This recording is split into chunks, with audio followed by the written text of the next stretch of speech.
Ernestien, Ernestienne, bonjour. Alors cette semaine, à l'orée du week-end de l'Ascension, un long week-end dans lequel vous allez certainement vous relaxer, je vous ai dégoté un livre de méditation.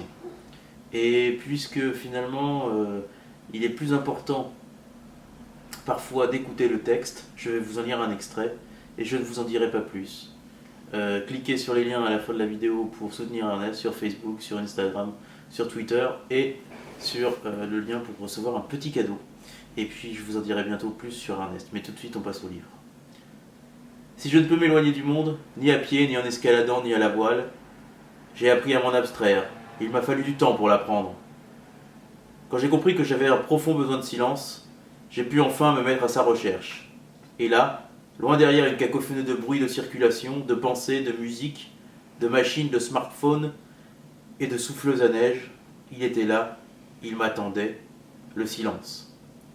Il n'y a pas très longtemps, j'ai essayé de convaincre mes 3 filles que les secrets du monde sont tapis dans le silence. Les filles m'ont regardé d'un air sceptique, mais le silence, ce n'est rien du tout. Aucun de nous ne voyait l'intérêt de parler davantage du silence. Alors j'ai décidé de raconter une histoire qui était précisément destinée à le faire surgir. 2 de mes amis avaient décidé de faire l'ascension de l'Everest.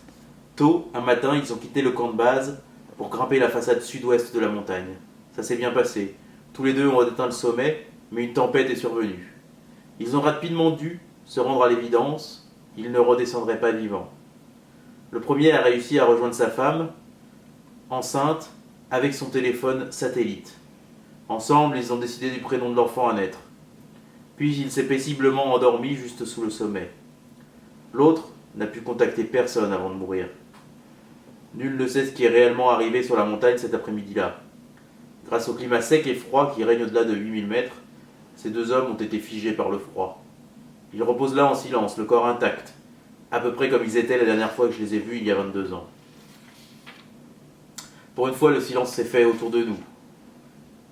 Un des téléphones portables a émis un signal de message entrant, mais il ne serait venu à l'esprit d'aucun d'entre nous de le consulter à ce moment précis.